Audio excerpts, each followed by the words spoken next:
আমার friend B, সেটা আমার হোম টাউনেরই ফ্রেন্ড, দিনাজপুরেরই ফ্রেন্ড। সো সে হয়েছিল কি যে সে হচ্ছে মেডিকেল ওরিয়েন্টেড ছিল, যে সে শুরু থেকেই মানে মেডিকেলের জন্য মানে মানে সেই পড়াশোনা করতো, সোজা বাংলা বলে কুত্তার মতো পড়তো আর কি।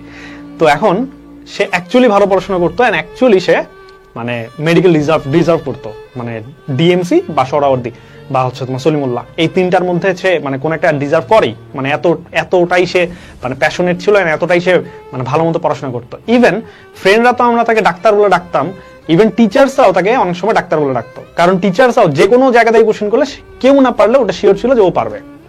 ওকে, যেমন মেডিকেল ওরিয়েন্টেড কোশ্চেন আর কি, ইনফরমেটিভ কোশ্চেন গুলা বা মেডিকেল টাইপের কোশ্চেন গুলা সে পারবে শিওর, ঠিক আছে।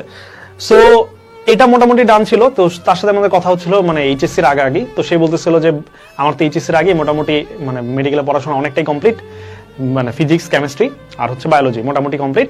ও হচ্ছে ইংলিশ আর জিকে এই দুটা রাখছে হাতে, এই দুটা হচ্ছে সে অ্যাডমিশনে যায় পড়বে, কারণ সে হচ্ছে জিকে তো মানে কন্টিনিউসলি আপডেটেড হয়, আর যেগুলো তোমার আপডেটেড হয় না সেগুলো তো মুখস্থের ব্যাপার, সেগুলো যদি এত আগে পড়ে ভুলে যাবে।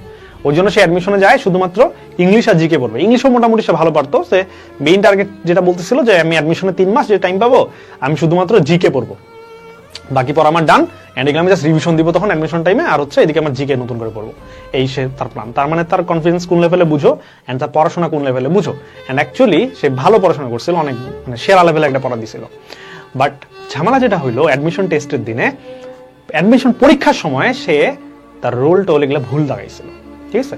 তো এক্সামের শুরুতে যখন সে এই কাজটা করছে, দেন সে প্যানিক অ্যাটাক খাইছে, যে সে চিন্তা করতেছে যে আমি মানে এতটা পরিশ্রম করছি, আর সবাই পারে মোটামুটি, ঠিক আছে।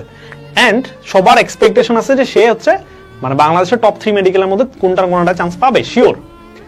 বাট দেখা গেল যে সে ওই শুরুতেই এক্সামের মানে শুরুতেই রোল টোল ভুল পূরণ করার জন্য প্রচন্ড নার্ভাস হয়ে গেল। এন্ড পরে স্যারদের সহযোগিতায় তার হচ্ছে মানে খাতা ঠিক করা হয়েছে, চেঞ্জ করা হয়েছে কিনা অত ডিটেলস শোনা হয়নি পরে আর। তো কোনোভাবে সে পরীক্ষা দিছে আর কি, ঠিক আছে। এন্ড শুরুতেই যে সে নার্ভাসনেসটা পাইছে সেটা সে ওভারকাম করতে পারে নাই, যার ফলে তার পুরো এক্সামটাই খারাপ হয়ে গেছে। পরে দেখা গেছে যে চান্স পাওয়ার কথা না সেও মেডিকেলে চান্স পাইছে আমাদের ব্যাচের, বাট সেই ফ্রেন্ড আমার বি, যাকে টিচাররাও তাকে ডাক্তার বলে ডাকতো, সে চান্স পায়নি। ওকে, সে চান্স পায় নাই। সো খুবই প্যাথেটিক একটা ঘটনা, খুবই হৃদয় বিদারক ঘটনা, বাট এটা শেয়ার করলাম কি জন্য তোমাদের। সো দেখো দুইটা স্টোরিতে একটা জিনিস কমন, সেটা কি? সেটা হচ্ছে ওভার কনফিডেন্স।